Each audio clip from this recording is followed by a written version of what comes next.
Hello, everybody. My name is Pablo Boczkowski. I'm a faculty member at Northwestern University and director of the Center for Latinx Digital Media. Thank you very much for joining us for today's weekly virtual seminar of the Center. It is really a pleasure to have you with us today. The mission of the Center is to create knowledge about digital media in Latinx and Latin American communities across the Americas. Today's speaker is a leading scholar in this space. Yeidy Rivero is a professor and chair of the Department of Film, Television, and Media, and also professor in American Culture at the University of Michigan in Ann Arbor. Jose Luis Quintero Ramirez, a doctoral candidate at the Department of Communication Studies at Northwestern and an affiliate at the Center for Latinx Digital Media, will introduce Yeidy in just a minute. I am delighted to know that today's talk is co-sponsored by the Alice Kaplan Institute for the Humanities, the Buffett Institute for Global Affairs, the Center for Global Culture and Communication, the Department of Radio, Television, and Film, the Latin American and Caribbean Studies Program, and the MA in Sound Arts and Industries, and the Medill School also of Journalism, Integrated Marketing Communications, all at Northwestern University. Before we go into the seminar, I'd like to start by acknowledging that Northwestern is a community of learners situated within a network of historical and contemporary relationships with Native American tribes, communities, parents, students, and alumni. It is also in close proximity to an urban Native American community in Chicago and near several tribes in the Midwest. The Northwestern campus sits on the traditional homelands of the people of the Council of the Three Fires, the Ojibwe, Potawatomi, and Ottawa, as well as the Menominee, Miami, and Ho-Chunk nations. It was also a site of trade, travel, gathering, and healing for more than a dozen other native tribes, and is still home to over 100,000 tribal members in the state of Illinois. It is within Northwestern's responsibility as an academic institution to disseminate knowledge about Native peoples and the institution's history with them. Consistent with the university's commitment to diversity and inclusion, Northwestern works towards building relationships with Native American communities through academic pursuits, partnerships, historical recognitions, community service, and enrollment efforts. Let me briefly say a little bit more about how the seminar will unfold. First of all, Jose Luis will tell us more about Yeidy's research and career in just a minute. Then she will deliver her seminar. After that, we will open for questions. Please enter your questions in the Q&A function of the webinar, and Jose Luis will moderate. At the end, we will deliver some closing remarks. Once again, many thanks for joining us. And without further ado, Jose Luis, the screen is all yours. Thank you for the invitation, Pablo. It's an honor to introduce Dr. Rivero. Yeidy Rivero is a professor and chair of the Department of Film, Television, and Media, and a professor in American Culture at the University of Michigan. She earned her doctorate in the Department of Radio, TV, and Film at the University of Texas, Austin. Her research has been featured in publications like the International Journal of Communication, Latino Studies Journal, and Critical Studies in Media and Communication. She is the author of Tuning Out Blackness, Race and Nation in the History of Puerto Rican Television, Broadcasting Modernity, Cuban Commercial Television, 1950 to 1960, and the co-editor of Contemporary Latino Media, Production, Circulation, and Politics. Please join me in welcoming Yeidy M. Rivero. Thank you so much, Jose Luis, for your introduction. And thanks also to Pablo for the invitation to present my work at the Center for Latinx Digital Media's virtual seminars. Thanks also to Mora Matasi for her assistance in coordinating all the details for this presentation. So my presentation today comes from my current research project, tentatively titled The Original Miami Sound Machine, Cuban Exiles, the Cold War, and the Emergence of Miami as a Media Capital. It is a work in progress. Thus, I welcome your feedback and questions. I would like to begin the presentation by explaining how I began interested in this project. In general, you should know I'm a media historian. And even though I have tried to distance myself from history, history just comes to me and drags me back. And this is another example. In 2004, when I began doing research for my second book at the University of Miami's Cuban Heritage Collection, I came across some script from the famous Cuban radio program Los Tres Villalobos. Excited about the material I had discovered, and I forgot to share the screen, of course. very important. I began to read what I thought were the script from Armando Couto's highly successful 1940s adventure radio series. Soon, I realized that something was off with the dialogue. Los Tres Villalobos characters talk about the evils of communism. These scripts could not possibly have come from the original show. I leafed through a few more scripts in the collection and noticed that the day 1961 was printed in some of them, along with the line written for America's Production, Inc. Realizing that this version was obviously created after 1959, when Couto, together with many Cuban exiles, had migrated to Miami, I moved on. Still, this discovery sparked my curiosity. Why would Armando Couto write a propaganda-oriented version of his series for the Cuban exile community in Miami, a community whose personal experiences were interconnected with despising Fidel Castro, and who obviously did not need to be persuaded of the evils of communism? In 2015, I returned to Armando Couto's papers to look for more information about the anti-communist version of Los Tres Villalobos. It was then that I discovered that Couto's creation was only half of the story. During the early 1960s, Couto, together with other Cuban scriptwriters, directors, and performers who had relocated in Miami after the triumph of the Cuban Revolution, wrote, acted in, and directed scripts such as El futuro empieza hoy, The future begins today, Dos extraños, two strangers, Mi hermano el indio, My brother the Indian, and El maestro agrícola, The agricultural teacher, that, similar to Los Tres Villalobos, tackle communism and the Alliance for Progress Plan for Latin America. Working for the Miami-based company America's Production, Inc., which from now on I will switch America's Production, Inc. and API, which had a business arrangement with the United States Information Agency, the recently arrived creators initiated a new geographically and politically situated media relationship across the region. If in pre-revolutionary Cuba, writers, producers, and directors spread US modes of radio and television production throughout Latin America, during the early 1960s, a group of Miami-based scriptwriters and creative talent used its experience in entertainment programming to convey a US Cold War vision of anti-communism, capitalistic democracy, and modernization. As I argued in my January 2020 essay, Three Peasants Fight for Freedom, Radio and the United States Cultural Cold War in Latin America, through radio programs such as Los Tres Villalobos, America's Production, Inc. and its Cuban media professional initiated a series of ventriloquist acts that voiced the political and socioeconomic objectives of the Kennedy administration, rhetoric emerging from Cuban exile groups in Miami. Plays, Miami, Cuba, Latin America, the Cuban media past, 1940s and 50s, the media professionals' exilic present, 1960s, and audiences, imagine listeners across Latin America, also played an important role in the ventriloquist acts. But America's Production, Inc. USIA business partnership is only part of the history of this fascinating Miami-based company. Throughout the 1960s, API became one of the top production companies for entertainment radio programming in the United States Spanish language radio market, with offices and studios on the 5th floor of the Freedom Tower in Miami.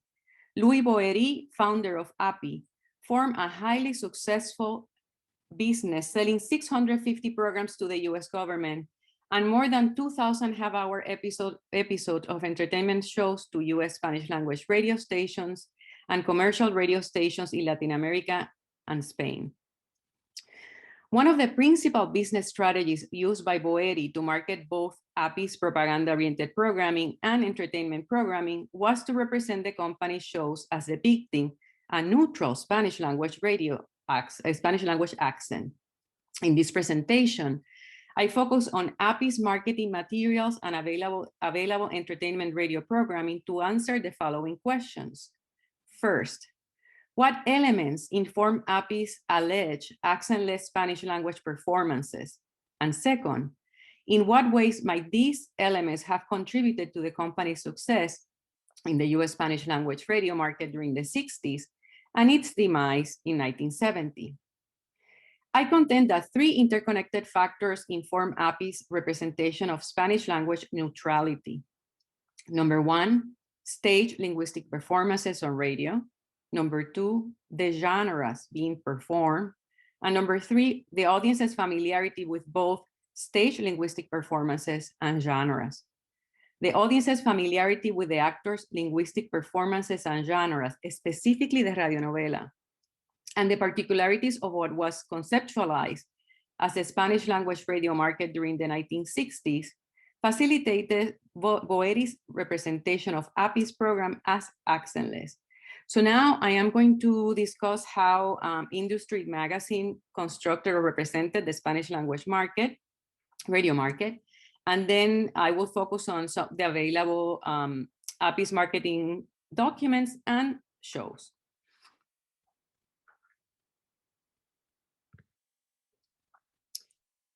Spanish language radio market during the 1960s, according to Broadcasting Magazine and sponsor. In May 1964, Broadcasting, a magazine dedicated to news about the broadcasting industry, included a special report on US Spanish language advertising, radio, and television, with titles such as Looking for an 8 billion market, The Spanish Touch Pays Off in Profits, and Spanish Programming is Usually Different. Each story attempted to explain the particularities of a market defined by language, yet culturally distinct and geographically dispersed. In reference to advertising agencies' difficulties with targeting US Spanish-speaking consumers, a journalist observed, quote, "This brings the Spanish market back to the root of one of its telling troubles, the fact that there are three markets in one. There is the Puerto Rican market in New York, the Cuban market of Miami, and the Mexican market of the Southwest and West Coast," end of quote. Approximately a decade before state officials, activists, politicians, and media industries initiated the institutionalization of the panethnic linguistic and cultural label called Hispanic, Spanish was seen as the main unifying symbol of an ethnically and culturally diverse community. All the Broadcasting Magazine stories emphasized that ethnicity was the key factor in the selection of news, music, and advertising within the Spanish language radio market. Broadcasting Magazine was not the only industry periodical interested in the Spanish language market in 1964. Sponsor, a magazine that focused on radio and television advertising, also dedicated a large section of its October 1964 issue to explaining the financial benefits of targeting the Spanish-speaking consumers via Spanish language air media. Placing radio as the primary medium to assure good communication with the Spanish-speaking community, Sponsor highlighted the importance of understanding this segment of the market. Similar to the recommendation from Broadcasting Magazine, these stories advise business owners to create campaigns targeting particular ethnic communities rather than translating ads from English to Spanish and broadcasting them through general air media. As indicated in one of the sponsored articles, quote, "On one major point of Spanish language air media use, nearly every executive in the field agreed. What works in one area may backfire in another because of variation in the local Spanish spoken and because of the programming formulas which stations have found will work in their particular areas," end of quote. Understanding an ethnic community's culture and ways of speaking and airing mediated performances of ethnicity in a particular region were the ingredients for a successful advertising campaign.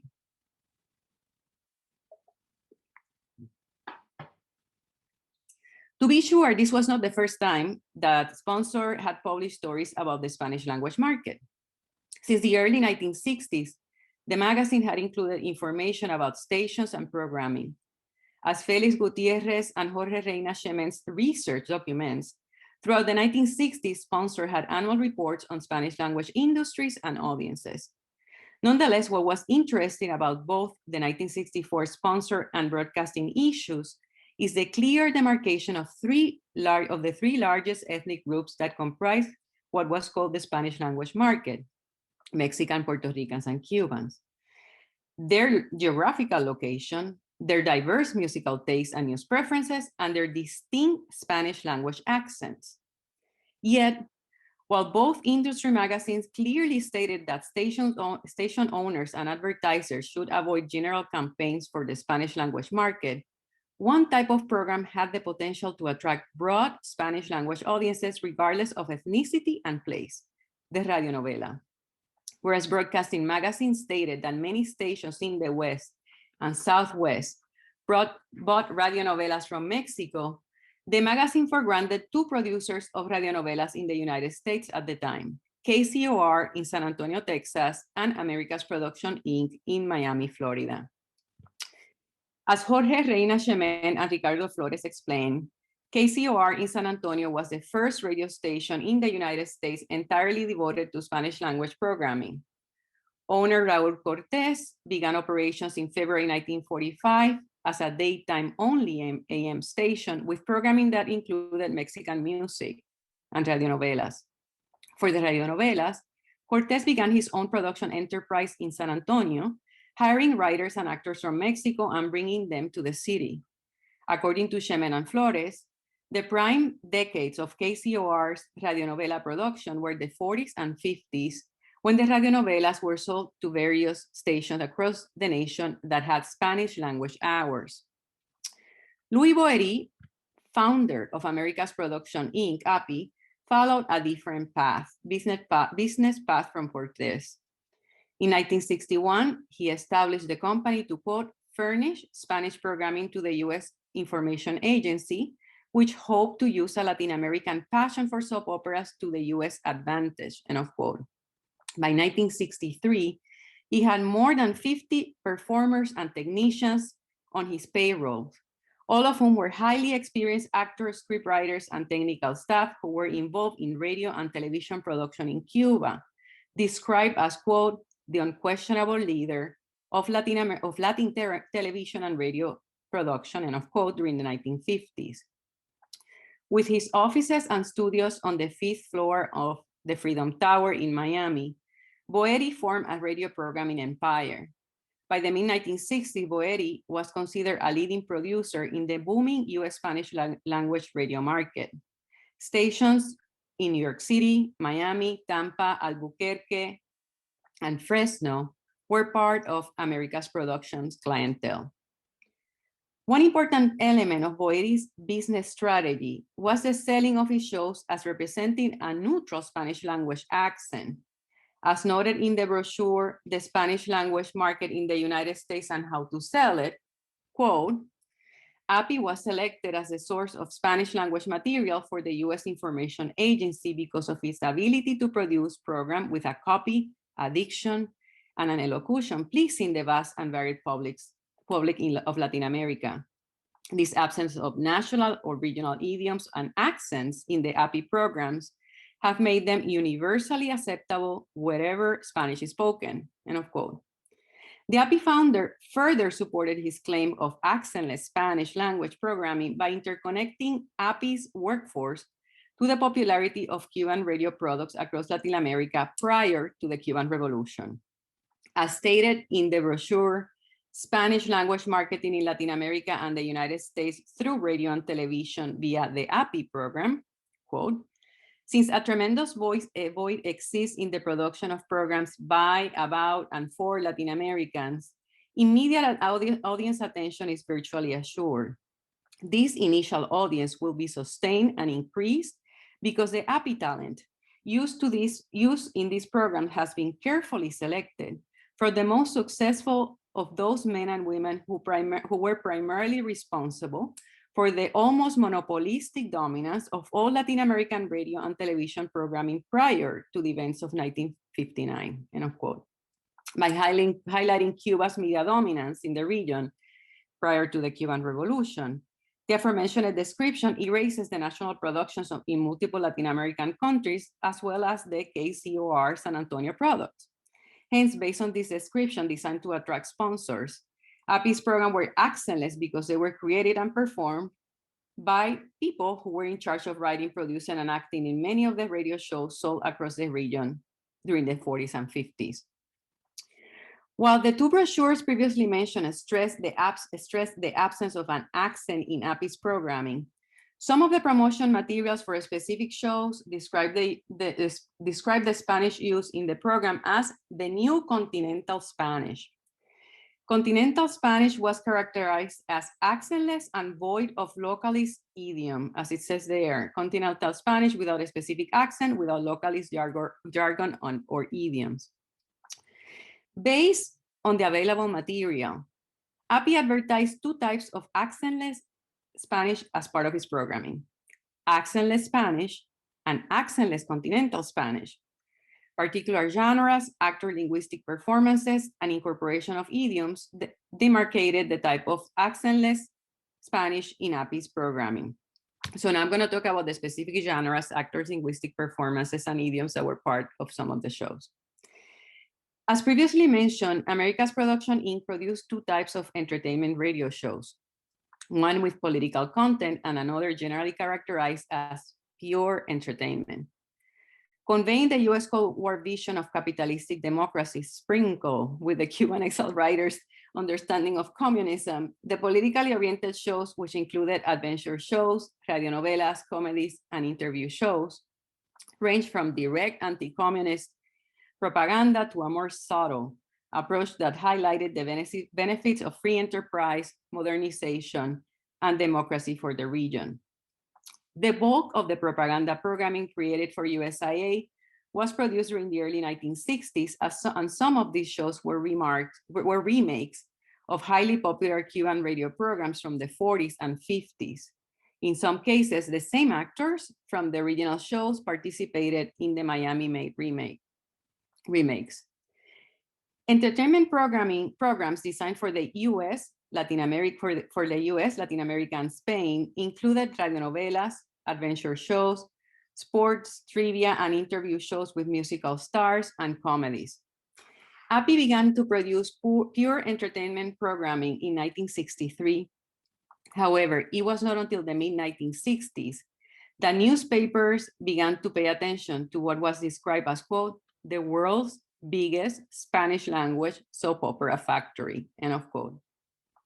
With 3 daily shifts from 8 a.m. to noon, from 1 p.m. to 6, from 8 p.m. to midnight, renowned Cuban radio and television writers, actors, directors, and production personnel, most of whom worked for Goad Mestre's highly successful CMQ radio and television networks in Havana, Cuba, which was the most important network in the country at the time, in the 40s and 50s, recorded 14 episodes daily. So it was like a factory of telenovelas indeed. Among all of API's genres, the radionovela dominated the company's production.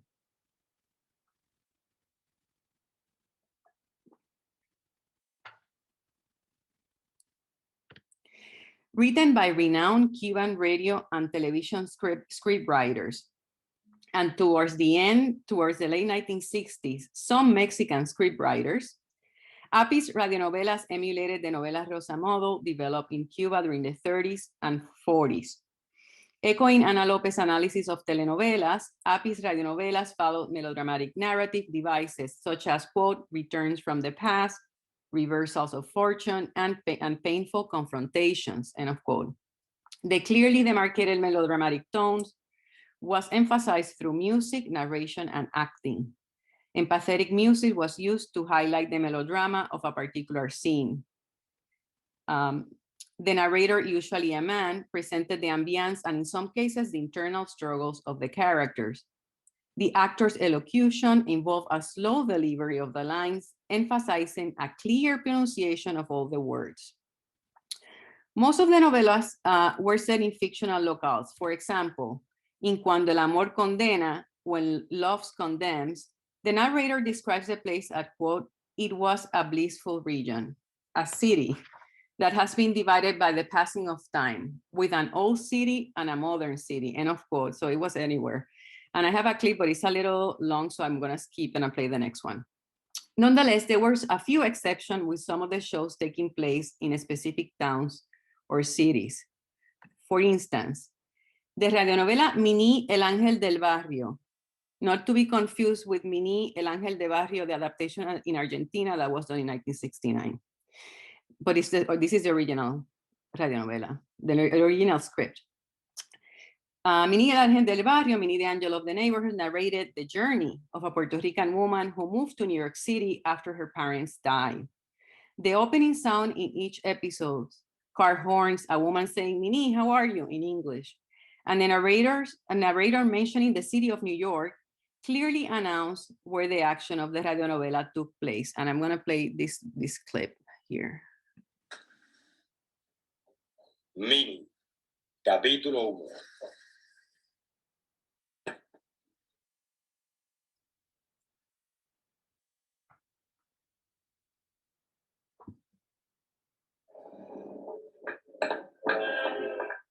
Adiós, Mini.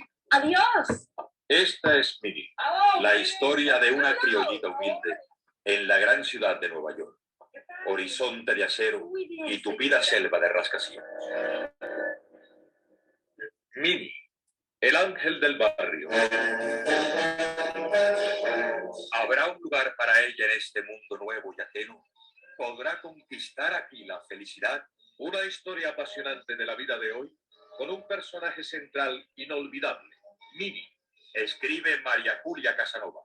Protagoniza a la estrella del radio, el cine y la televisión, Minin Bujones, en su gran creación de Mini, el ángel del barrio. Es una producción API. For those of you, if we have someone who is a fan of Que Pasa USA, the sitcom produced in Miami in the 70s, the last voice was Luis Oquendo, who played the grandfather in Que Pasa USA. So other novelas, other radionovelas that actually were set in specific places were El Odio Trajo al Amor, Hate Brought Love, which was set in a town near New Orleans in 1825, and Chiquita took place in Brescia, Italy. Yet, regardless of the radionovela's action taking place in generic or specific cities or towns, API marketed the actors' linguistic performances as accentless. In reality, the sounds associated with accentless Spanish and accentless continental Spanish came from very specific places: Cuba, Mexico, and in a few instances, Spain and Venezuela. Even though the actor's enunciation tried to soften the pronunciation associated with the Spanish spoken in the aforementioned places, it was impossible to contain some of the actors' linguistic performances and the incorporation of words linked to the Spanish spoken in a particular country. So now I'm going to talk about the actors' linguistic performances and the incorporation of idioms. From the establishment of the company in 1961 until its demise in 1970, the vast majority of API's performers were Cubans. Nonetheless, by the late 1960s, Louis Boeheri began to integrate actors from Mexico and, to a lesser extent, Spain and Venezuela. In addition, a few programs such as the interview show Las Estrellas Son Así, The Stars as They Are, were designed for the Mexican market. In the case of Las Estrellas Son Así, the interviewees' commentaries directly and exclusively addressed the Mexican audience, and most of the 214 episodes included renowned Mexican singers. While some of the episodes incorporated non-Mexican singers and musicians famous across Latin America, but particularly in Mexico, during the interviews, even the non-Mexican artists' ways of speaking resemble the Mexican accent and incorporated words associated with the Spanish spoken in Mexico. The topic of ways of speaking brings to light API's actors' linguistic performances and what linguistic anthropology Richard Bauman categorizes as verbal acts.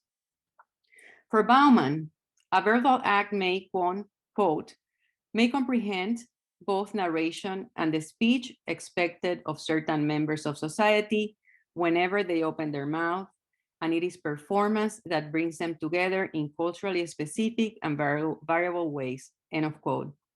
As performance, a verbal act goes beyond an artful text, the recognition of standard language, and the comprehension of a language literal meaning. Verbal acts refers to ways of speaking, and they are beholden to the performer's skills and rely on the audience's competence to uncover the culturally specific meanings that inform a performance. Using Baumann's conceptualization of verbal acts, I situate API's linguistic performances as a principal element in the categorization of accentless Spanish and accentless continental Spanish. Accentless Spanish comprise shows performed by Cuban actors. As previously observed, the popularity of 1940s and 50s Cuban radio programs and the Latin American audience's familiarity with the Cuban product and the sound were used by Boeri as testaments of the accentless categorization. The actor's accentless Spanish way of speaking was somewhat unstable, with some actors performing a distinguishable Cuban accent and others trying to sound less Cuban. Accentless continental Spanish shows included Cubans, Mexican, and a few Spaniards and Venezuela. In the accentless continental Spanish shows, most actors tried to reduce their respective accents, some with more success than others. Nonetheless, Mexican ways of speaking dominated the accentless continental Spanish by way of accents and words.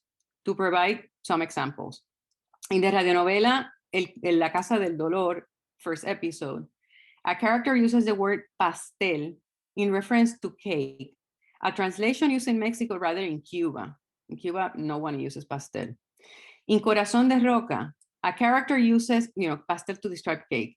In Corazón de Roca, a character uses the word despacho for office instead of oficina, which is a translated word used in Cuba. Latin American and US Spanish-speaking audiences' familiarity with the golden age of Mexican cinema of the 1930s and 50s orally normalized different variations of Mexican accents and words across Latin America, helping Boeheri to position Mexican actors' linguistic performances as a key ingredient in the accentless continental Spanish. None of the few corporate documents available explain why API shifted from accentless Spanish to accentless continental Spanish with a predominance of Mexican actors during API's last years of operation. The only available information regarding these shifts come from a 2011 interview with Eva Vázquez, one of API's Cuban actresses. Vázquez recounts the ending of API. Quote, "The novelas were sold in Latin America and Mexico. After 3 years, there were problems because Mexico did not want novelas recorded in the US here in Miami with Cuban performers. In a meeting, Boeri said that API was closing because Mexico broke the contract and we were not going to record for Mexico, which was the strongest client," end of quote. There is no available information regarding the company in Mexico that used to buy API's products. Nonetheless, the business disruption with Mexico signaled other changes taking place in the United Spanish language market and its relationship with Mexico.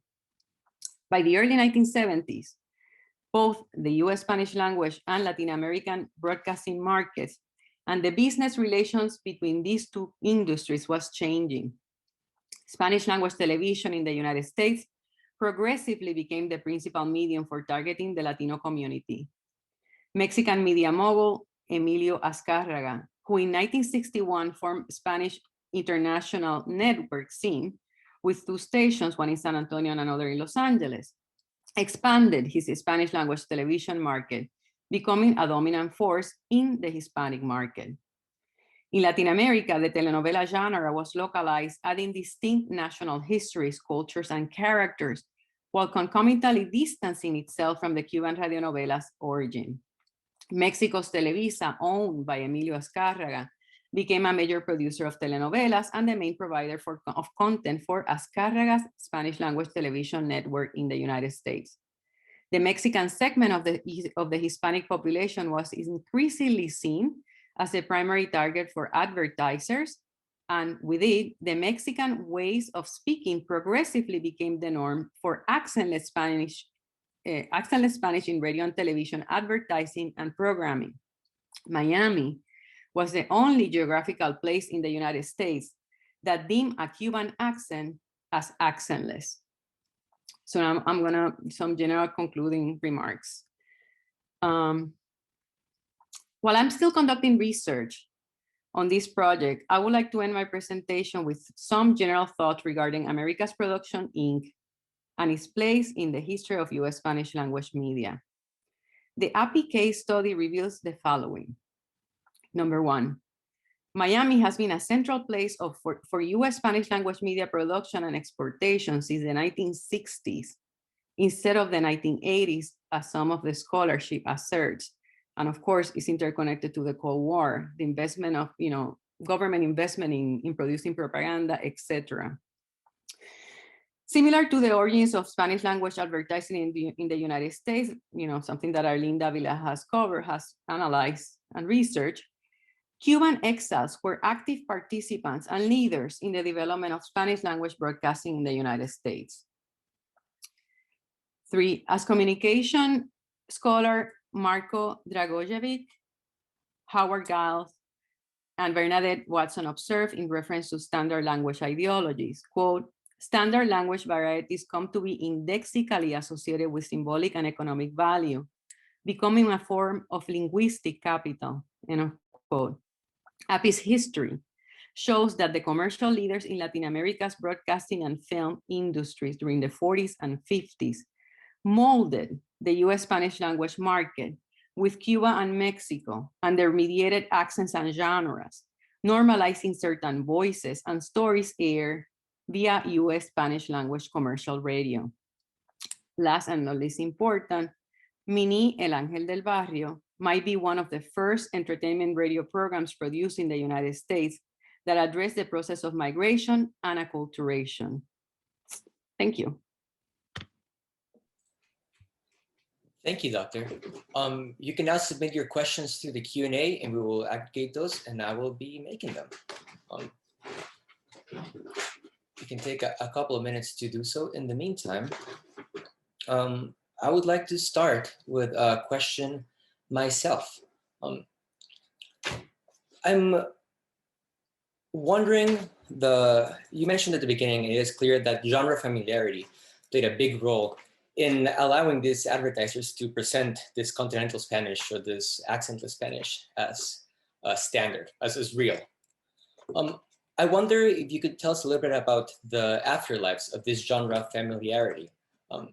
Even after the telenovela market was localized into specific ethnic groups, what are the long-lasting, results of this genre familiarity? Does the Cuban and Mexican accent remain as standard form of Spanish in the US? Well, in the US and Mexicans, the standard Spanish right now is Mexican. And I'm trying to convey here that the standardization of the Mexican accent as neutral Spanish, I think, began earlier than many people have talked about. In terms of the radionovela, that there was an ongoing migration or movement of scripts across Latin America. That's very common. At the same time, you can see, and many other scholars have indicated, there is a Latin American a geocultural, geolinguistic market. We're all familiar with what was produced in different countries, and of course that familiarity translated to the United States because most of the Spanish language networks used to buy products from Latin America. I think of of all the telenovelas, the one that is more avoid trying to include historical references so they can sell it better is the Mexican telenovela, specifically Televisa's telenovela. If you think about other countries, for example, the Colombian telenovela that is so local with the jargon, which I love, by the way, it presents a problem in some cases for the selling of the product. So they try to actually avoid any type of, now the narco, of course, is very, very, very popular, which began in Colombia.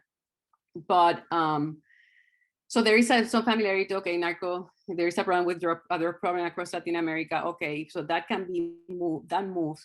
But again, if you pay attention to the way they speak, they try to avoid a particular accent, but the dominance is the Mexican accent and the words. And I'm intimately familiar with that even still now. I remember growing up, there's not a lot of television production in Guatemala, so all of it is imported to Mexico, and television Spanish is Mexican accented. We have a question. You mentioned how these radionovelas were used as propaganda during the Cold War. Can you talk more about how this appeared in radionovelas you encountered in the archive? Do you think there was a connection between accent and associations to communism? Okay. So the thing is that what I have seen, what I have available for the propaganda-oriented programming is scripts. I don't have the sound because that was owned by the US government, and I have visited several archives, and there is no audio. There is a lot of audio from the entertainment programs, and the Boeheri's family donated all the products, whatever is available to Tulane University. That's where I'm getting all the information about the sounds. So sadly, I don't have the specific voices of the propaganda ones. But one thing that is clear, and I think, and I tried to explain that in Broadcasting Modernity, indeed, Cuba dominated the exportation of radio programming in the 1940s and 50s, and television that was the case. And then you have Mexico with movies, Argentina also with movies, and Spain. Okay, but they really dominated. So what I think it happened is that the audiences were familiar with the voices of these actors, which they try to control the accent, the Cuban accent, but they, in some ways they tried, they were able to, but the voices were so familiar. And to provide an example, I found some posts from someone who used to listen to Los Tres Villalobos. Los Tres Villalobos, the Three Villalobos was huge in Latin America in the 40s. And he was listening to the Cuban, the adaptation in Miami. And the comment said, I was so surprised when I saw that the Tres Villalobos were attacking Fidel, like communism. This guy didn't know that this was a US made product, not the original, because it was the same voices. So in that way, that was brilliant in terms of the US government approach to propaganda.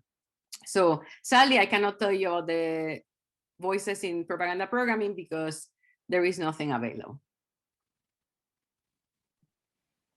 Our next question is via Mary Beltran. She's asking, do you have a sense of the number of radio stations and networks in the US that were playing the programming of API? And was it primarily the radionovelas or other genres as well as that were sold and aired widely? So I have some, like I mentioned, like for example, Wado, which is in New York. Obviously the Miami, New York area, New Jersey, where many Cubans and Puerto Ricans were, but the ones that I mentioned is Fresno. I don't have the specific, I'm still in the process of doing research about that. And I guess that I will have the answer. And no, they didn't know, they sold other shows. But for example, in the comedies, you can see there was a distinct Cuban accent, and they didn't hide it. And it was impossible because in comedy, you cannot, it's a very specific, comedy is so culturally specific. And I know that they sold all the comedies in Miami, okay? In Miami, and I think in New Jersey.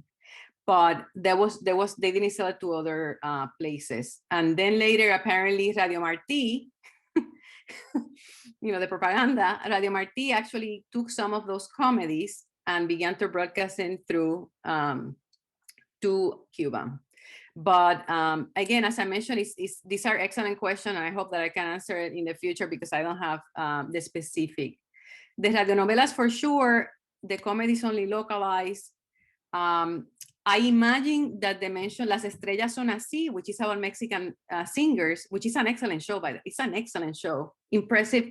Like, they have huge stars like Marco Antonio Muñiz, whoever is familiar with the music, of the 40s and 50s and the bands, etc. I imagine that show was most likely sold in the Southwest, where many Mexican, where there is a huge Mexican community, but I don't have the data yet.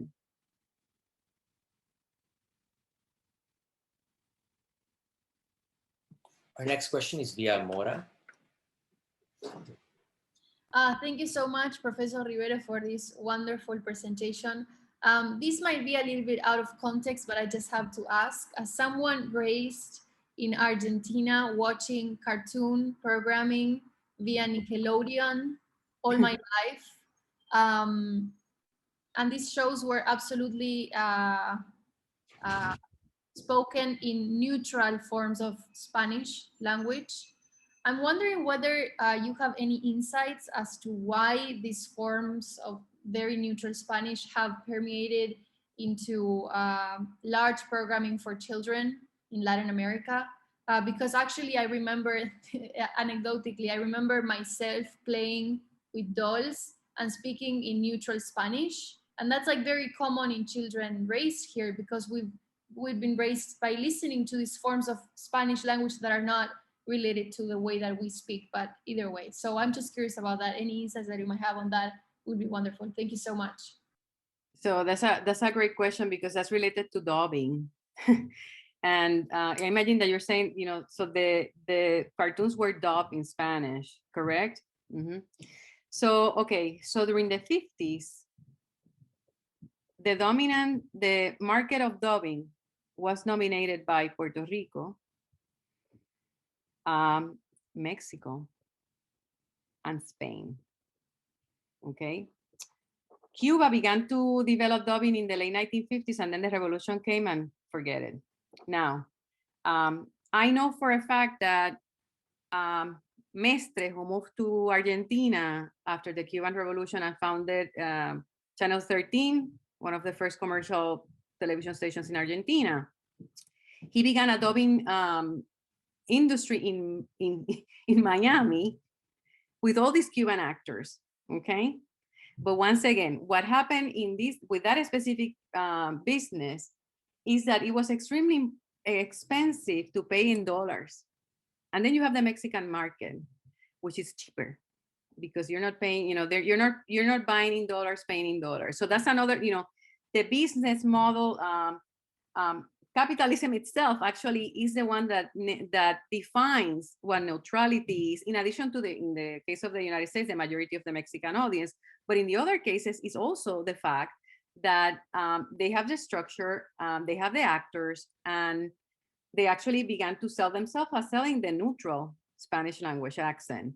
So in the United States, you have the issue of the Mexican majority of the Latino population. In Latin America, like all the film industries like disappeared. Then you have television and Mexico, the Mexican dominance still today. Okay, so they control that market. I am almost certain. Again, I no one has written about dubbing, which is an extremely important business. I am almost certain that many of the voices most likely are done, but again, I don't know in the case of Argentina, but Mexico dominates in many cases. When I listen to the dubbing, I recognize people. I recognize actors. Like I recognize like the Que Pasa USA actor. So I imagine, I didn't know that I thought, to tell you the truth, I thought that in Argentina, Chile, that you had a different type of dubbing, more similar to your accent. No, absolutely not. I mean, it's this acknowledged form of neutral Spanish that doesn't correspond exactly to any particular country. So I even thought at one point that maybe this was a project of trying to sort of integrate and reach all audiences despite their different accents. But yes, it doesn't correspond exactly to no country in Latin America. But the words, like what is, how you can get it through the translation of words.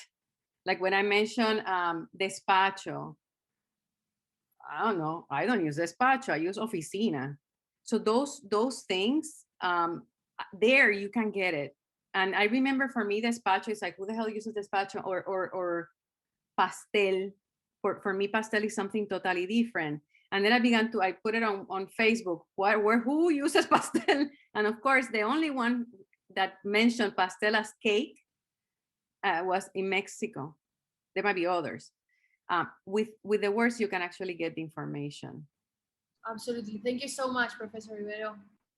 You're welcome. Our next question comes via Facundo Suenzo, who's going to ask him himself. Thank you, Jose Luis, and thank you, Professor Rivero, for this fantastic presentation. I also was wondering, related to what Maura asked and also the questions of the audience, if these issues of accentless and process of acculturation are in dialogue with different media artifacts. And you recently mentioned this, and particularly paying attention to the words uses. So I was wondering if you see difference, like categorical differences, for instance, between radio with no images compared with cinema, but also how language, either as audio formats or written words, is portraying other formats such as print advertising, for instance, and how, for instance, print advertising communicate or portray these issues of accentless in referring to those formats. Indeed, like I think again, I think that I'm saying the same, but in the United States, if you pay attention to the print advertising in Spanish, you know, if you have a local market, like if you go to Miami and the industry is local, they will use the Spanish, like the translation in print will use words that are like Cuban, okay? So instead of chiquito, they will say chiquitico. You know, I'm doing the accent, but you know, when you read, you don't have the accent, but chiquitico, who the hell uses that? So very specific group of people. I think in national advertising campaigns, you can see that as well.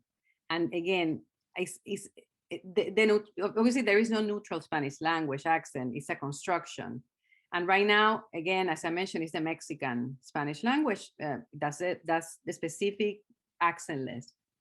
In Latin America, to tell you the truth, I haven't done a study about that, which is very interesting. I'm curious to see if the Mexican dominance transcends in the case of like Maura was talking about dubbing, but also I wonder the local version of advertising, like, I don't know, HBO Latin America, how are they advertising in Spanish?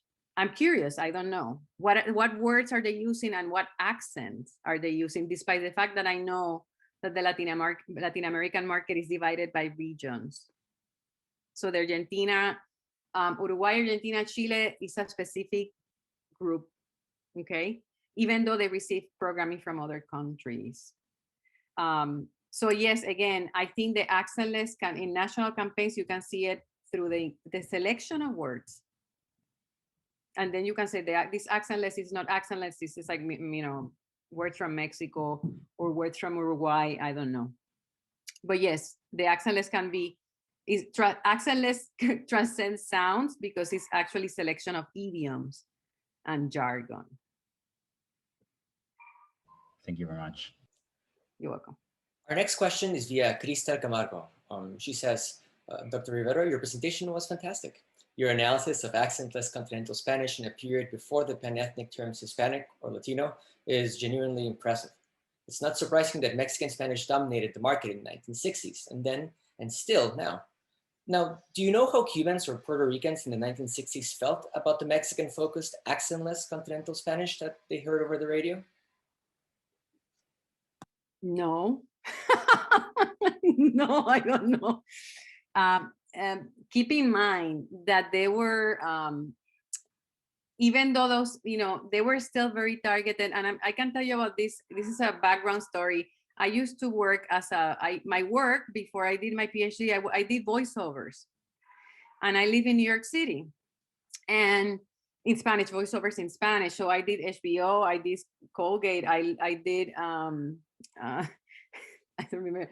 There were other, I'm sorry, I'm listening to my dog and I'm a little distracted, but, and they selected me because my sound was Caribbean. And this is, I'm talking about the 1990s. I don't think that is happening anymore because my friends who are actors need to change and sound Mexican.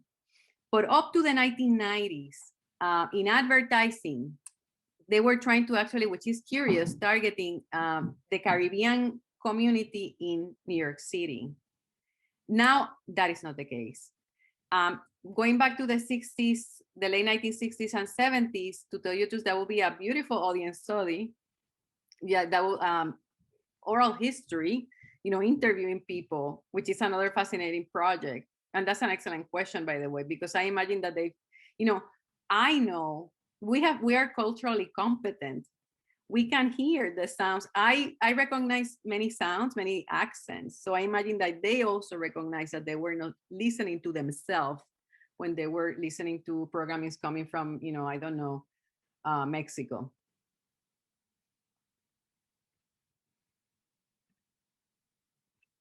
We have time for one last question, and Pablo's going to make it. Absolutely. Thank you very much, Jose Luis. Thank you, Yeidy, for a phenomenal presentation. One thing that I really love about your project is the extent to which culture, economics, and politics collide, in a sense, and refashion each other. So I wonder if you can elaborate a little bit on sort of the political side of the story, right? What does this tell us about power dynamics, both within the Latinx community before, as Crystal said, it wasn't a common term of Hispanic within the US, and also the relationships between the Hispanic community in the US and in other parts of the world, in particular Latin America, but also Spain. As you said, Spain was a major center of dubbing during this period. So I think, thank you for the question. Politics is key to this project. One thing that I never mentioned, I didn't mention, Louis Boeheri. I am still trying to get information from him, but there's nowhere to be found. I interviewed the family members, and apparently he was the common understanding was he was a CIA agent in Cuba in the 1950s. Okay, because one thing that so he used to sell. He was the editor of a magazine, and suddenly he traveled to Cuba, and he was there representing the U.S. government. And suddenly he came back to the United States, Miami. And in 1961, without no experience, he began this producing propaganda. I'm still in the process of getting that because that's a FOIA, Freedom of Information Act to get information. But the other component is the Cuban community in Florida. This is a community, at least at the time, they did not see themselves as part of the US per se, as they were exiles, they were going back. And at the same time, there were no relationship with other communities, like, not everyone, but the Puerto Ricans or the Mexicans who were fighting for civil rights movement, they were not involved in that. They came with, in terms of, they migrated with cultural capital. They didn't have money, but they have connections. They had knowledge. Many of them study in the United States, okay? And the last thing is the way the United States government facilitated the migration and the financial backing that they had, which actually, when you think about Miami, yes, of course, Miami is now because of Cubans. Like, Cubans were extremely important in the development of the city. But also you have to consider the political aspect behind that. And the Cold War was extremely important, even for the Army per se, and the CIA, which actually has very important offices, or used to have very important offices in Miami. So those are the different components that I need to click for this project. On the one hand is politics and culture and movements and translations and the connection with other Latin American countries. It's a very complex project, and because I'm a chair, I haven't been able to do a lot. But that's the framework, indeed, Pablo. That is a very important framework for this project, despite the fact that we'll talk about accents and stories, but that's the center. Mm-hmm. Okay, thank you very, very much. You're welcome. Thank you for a terrific presentation. Thank you, Jose Luis. for great moderation and Q&A. And I want to thank the audience for staying with us to the end. I invite them to next week's seminar with Clemencia Rodriguez, who's actually in the audience today. And wish everybody a good rest of your day and the week. Bye now, and thank you again, Yeidy. Thank you.